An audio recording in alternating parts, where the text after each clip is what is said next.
పదీయ పదపంకజం అజ్జైవమేమాన విశతు.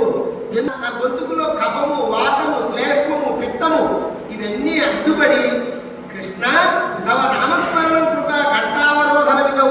ఆ గొంతు బొంగురు పోయి నోటి మాట రాకపోతే నేను ఎట్లా? అందుకే కార్తీక మాసం, అంబరీషోపాఖ్యానం ఇవన్నీ మనకు అవే కథలు చెబుతూ ఉంటాయండి. కాబట్టి ప్రతివాడు ఈ శరీర అవయవాలన్నీ నీ స్వాధీనంలో ఉండంగానే నువ్వు ఈ పుణ్యాన్ని సంపాదించుకోవాలి. నువ్వు మనమేం చేస్తున్నావు? బ్రతికినంతకాలం మనతో ఉండి మన వాళ్ళు అనుకుని వాళ్ళ కొరకు తను శ్రమించి, అలా శ్రమించితే ఆ భార్యా పిల్లలు ఎవరు కూడా తను మరణించిన తర్వాత తన వెంట రావటం లేదు కదా, తను సంపాదించిన ధనధాన్యాలు తన వెంట రావటం లేదు కదా, అంటే ఈ సంపాదన అంతా వ్యర్థమే.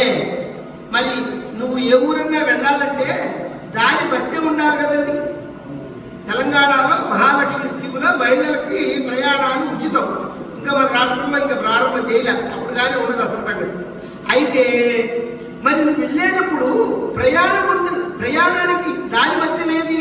చనిపోయిన ఆ ప్రాణిని పంపడానికి స్వర్గ పాధేయమని 1 సంవత్సరం బ్రాహ్మణుడు తినడానికి సరిపడిన గ్రాసం ఇవ్వాల్సి ఉంటుందండి, ఇస్తారు ఆయనకి. అయితే ఎందుకంటున్నాము? ఆ దారి మధ్యానికి కావాల్సింది నువ్వు సంపాదించుకున్న ఈ ఆస్తులు, అంతస్తులు, ఎస్టేట్లు ఇవి కాదు, బాగా పట్టుకోవాలి. కానీ పుణ్యాల మూట ఇది దారిపత్యం. అది ఉన్నవాడే పరమ పదంలో సుఖిస్తాడు, ముక్తుడవుతాడు. అసలు అదృష్టం ఏంటంటేనండి, ఎటువంటి ధర్మమైనా ఆచరించడానికి ఒక్క మన భూమిలోనే, ఇది ధర్మభూమి, కర్మభూమి, వేదభూమి, పుణ్యభూమి. బాబాయ్ శాస్త్రి గారు పద్యం రాస్తాడు,